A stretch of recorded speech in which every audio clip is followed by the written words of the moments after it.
Thrissur അരിമ്പൂരിൽ Kaippilly Eravu road തകർന്നിട്ട് 2 വർഷം. Road നിർമ്മാണം ആരംഭിച്ചിട്ടും ഇതുവരെ പണി പൂർത്തിയായിട്ടില്ല. റോഡ് പണി വൈകുന്നതിൽ കരാറുകാരനും നാട്ടുകാരും തമ്മിൽ വാക്കേറ്റമുണ്ടായതോടെ പോലീസ് എത്തിയാണ് പ്രശ്നത്തിന് താൽക്കാലിക പരിഹാരമുണ്ടാക്കിയത്.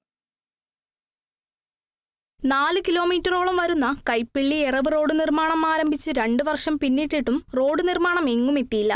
കരാറുകാരന് വാട്ടർ അതോറിറ്റി നൽകേണ്ട തുക നൽകിയില്ലെന്ന് ആരോപിച്ചാണ് റോഡ് പണി പാതി വഴിയിലായതെന്ന് പ്രദേശവാസികൾ പറയുന്നു. റോഡ് നിർമ്മാണം നിലച്ച സാഹചര്യത്തിൽ റോഡ് പണി വീണ്ടും മറ്റൊരാളെ ഏൽപ്പിക്കാനായി ശ്രമം നടത്തിയെങ്കിലും കരാറുകാരൻ ഇതിൽ നിന്നും പിന്മാറാത്തതിനാൽ പ്രശ്നം രൂക്ഷമായെന്ന് പ്രദേശവാസികൾ ആരോപിച്ചു.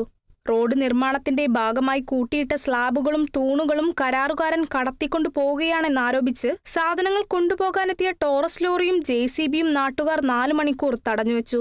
അരിമ്പൂർ പഞ്ചായത്ത് പ്രസിഡന്റും നാട്ടുകാരും റോഡിന്റെ കാര്യത്തിൽ തീരുമാനമാകാതെ വാഹനം വിട്ടുനൽകില്ലെന്ന നിലപാടിലായിരുന്നു. തുടർന്ന് അന്തിക്കാട് പോലീസ് സ്ഥലത്തെത്തി. അരിമ്പൂർ പഞ്ചായത്ത് പ്രതിനിധികൾ റോഡ് കരാറുകാരനുമായി CAയുടെ മധ്യസ്ഥതയിൽ സംസാരിച്ച ശേഷം അടുത്ത ദിവസം കാര്യങ്ങളിൽ തീരുമാനമുണ്ടാക്കാമെന്ന് ധാരണയായി.